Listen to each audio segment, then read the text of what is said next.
Time now for the lid. Panel is back. Alexi, Michael, Ruth. All right, I got to ask you about the governor, Ruth. Governor of Puerto Rico is on a campaign. He launched a campaign there at the end, which was, I want Puerto Rican statehood, and I want every single person running for office in the midterms to have to be asked about it. And they should be. But what I was really struck by with the governor was that, these deaths occurred on his watch as well. But he modeled maturity, he modeled responsibility, he called on the president to show some empathy. Good luck with that. But, the president didn't have to with Puerto Rico. He didn't have to understand himself as the victim of these new numbers. He could just say, wow, this was really serious, and this just reaffirms how seriously, just going back to our previous conversation, we have to take this storm. I just thought the governor was a model of restraint in responding to the president, and a model of maturity and an alternative. It's been this way the whole time. Yep. And I brought that up. I mean, the mayor of San Juan beat the living daylights out of the president.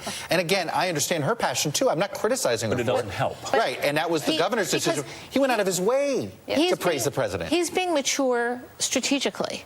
That's right. It would be nice to see our president capable of doing the same thing. Well, and if you want a strategic winner in terms of advancing the cause of Puerto Rican statehood, Rick Scott winning Florida in part because of Puerto Rican votes, show Republicans in Washington that Puerto Ricans will vote for Republican candidates, and they will be much more likely to entertain, if not support, the idea of Puerto Rican statehood. The governor also brought up a great point about extending the conversation past hurricane damage, and we saw today and earlier in this segment how Republicans are dodging the Trump tweet. You don't have to talk about the Trump tweet, but we should be talking about Puerto Rico, maybe even Puerto Rico statehood moving forward. It's my understanding that there is going to be a Hispanic Heritage event at the White House on Monday with the president, Alexi. That will be very interesting. It just adds to this awkwardness.